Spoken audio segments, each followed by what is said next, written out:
Alright guys, here's a walk around video on a little truck I've been working on here.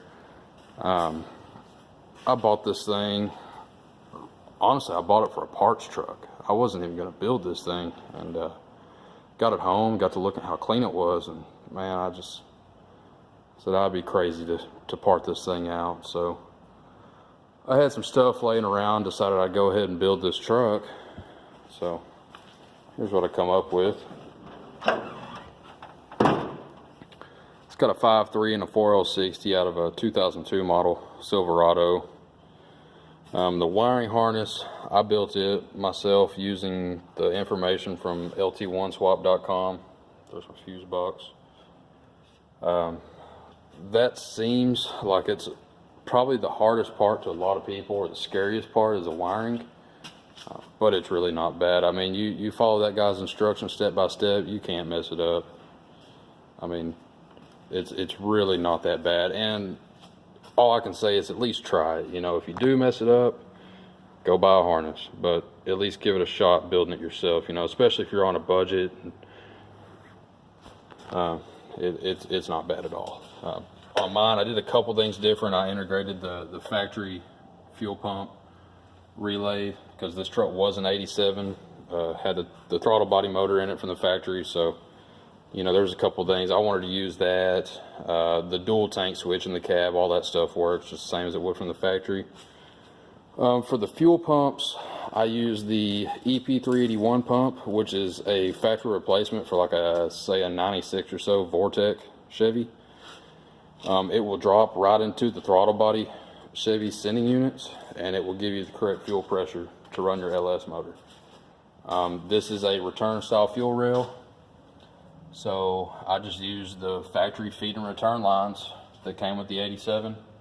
I had to put a couple union fittings to use this thing's running the factory braided line for the O2 off the parts truck. I just cut it down around the transmission bell housing and just adapted them to the throttle body braided lines that were there.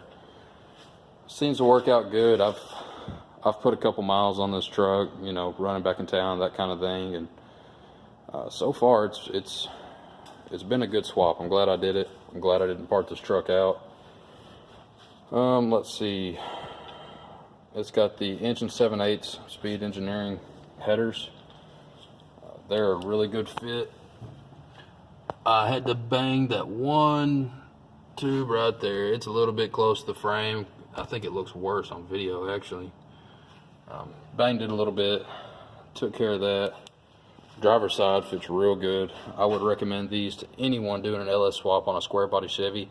They actually have I believe an 1 3/4 set that would probably work better for most people. I wanted to run the 1 7/8 just because this engine's got a Texas Speed 220 cam in it with 600 lift, and I've got more plans for it in the future, so I decided to go ahead and put the big headers on it.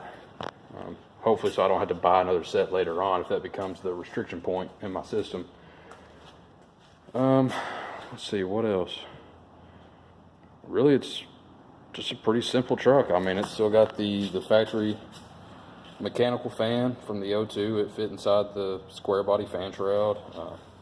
All the factory accessory drive, power steering lines from the square body hooked right into the pump for the O2. Not a whole lot of special stuff going on here.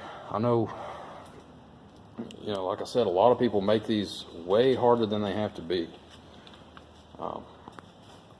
But the only thing I have left to do as far as the underhood stuff goes is I am going to put air conditioning back on this truck. I'm going to buy the Dirty Dingo bracket that will put the air conditioner compressor somewhere right around this area. I do need to do that. It's just cold as shit here right now, so not much need for that. The engine mounts, I use the Dirty Dingo adjustable slider mounts. You kind of see them kind of shining a flashlight in there, but I'm happy with those. They give you a lot of adjustability. I've heard the 1-inch setback mounts work really well as well. At the time, whenever I was starting my project and researching, I heard a lot of good things about the Dirty Dingo mounts. That's why I went with those. No brand preference or anything. They just A lot of people had good reviews on them, so I decided to use them. Let me see if this truck will fire up. It's got dual exhausts and running the like 30-inch long glass packs on this thing. Let's see.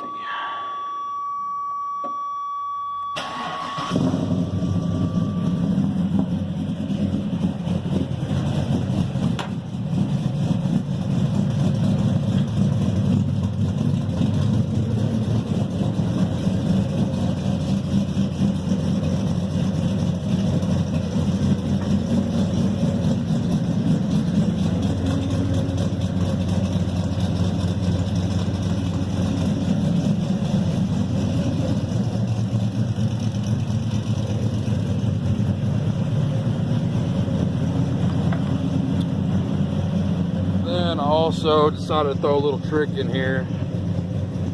See if my phone will adjust.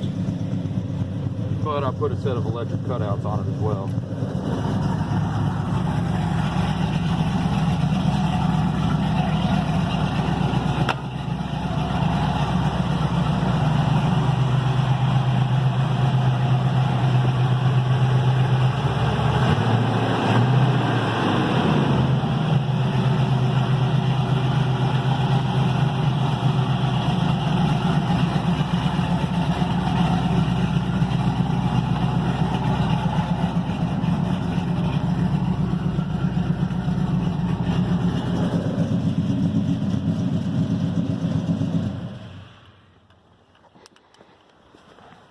I wish this thing would idle down so you could really hear that cam thump, but it's cold. It's about 30 degrees here, so this thing ain't gonna get out of high idle for a while.